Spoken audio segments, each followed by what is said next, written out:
amenities, and the kitchens. In one of those 27 bedrooms lay the man she had vowed to kill. It would have been simple enough to find where he slept and take one of her butchering knives to him.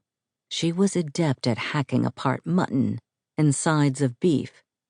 The muscles in her slender arms attested to that. Surely a living, breathing male wouldn't be that much harder. A sliced jugular, and her life's ambition would be complete. But she didn't gossip with the servants, didn't join them in their hall for cards and flirtation and speculation on those above stairs.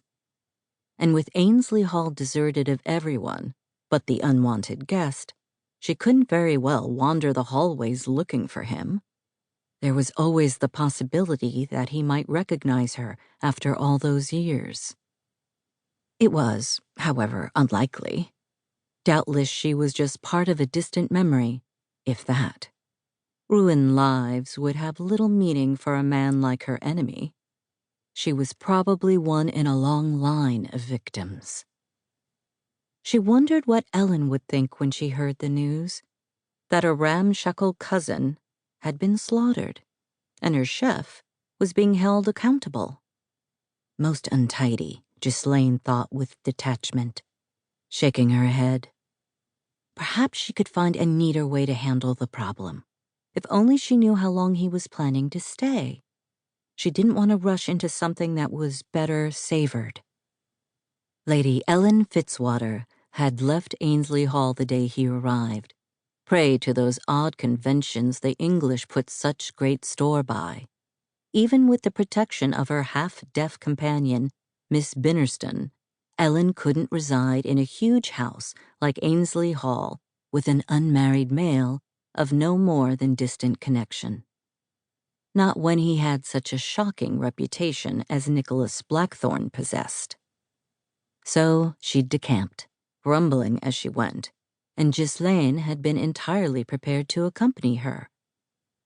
Until she heard the man's name. "Damn my cousin!" Ellen had fumed, her soft blue eyes indignant. She loved to curse, and while she practiced as often as she could, the words never sounded quite right coming from her gentle mouth. She tried to get Ghislaine to instruct her in gutter French, but Ghislaine had steadfastly refused. "Why damn your cousin?" Ghislaine had inquired evenly moments before, her illusion of safety shattered. "If you don't want him here, simply tell him he can't come." "He's already here. Besides, an unmarried female doesn't have much right to an opinion in such matters. Ainsley Hall might be my residence, but it does, in fact, belong to my brother, Carmichael, up until the time I may choose to marry. If I remain on the shelf, it will be passed along to his offspring. If I marry, my husband will own it.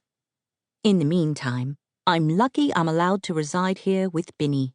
If the price I have to pay for that luxury is decamping every time some ramshackle half-relative shows up, then I'll pay that price willingly." "Not willingly," Ghislaine pointed out. "No, not willingly," Ellen admitted. "If only it was someone other than Nicholas Blackthorne. Why, the blackest of all the black sheep. The one person likely to compromise every healthy female between 6 and 60, who even happens to be within the same country as he is. A decadent, dissolute, positively cynical wretch.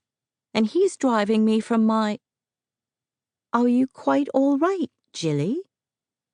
Her tone of voice changed to one of sudden concern. Ghislaine had sunk abruptly into a chair. "I'm fine," she said faintly. "Tell me about your cousin." "Heavens, most of his reputation is so shocking, I don't know the half of it. He's the last of the mad Blackthornes, from the northern branch of the family, and a nasty bit of goods he is. Cool and self-centered and unbearably wicked. If only he weren't my cousin."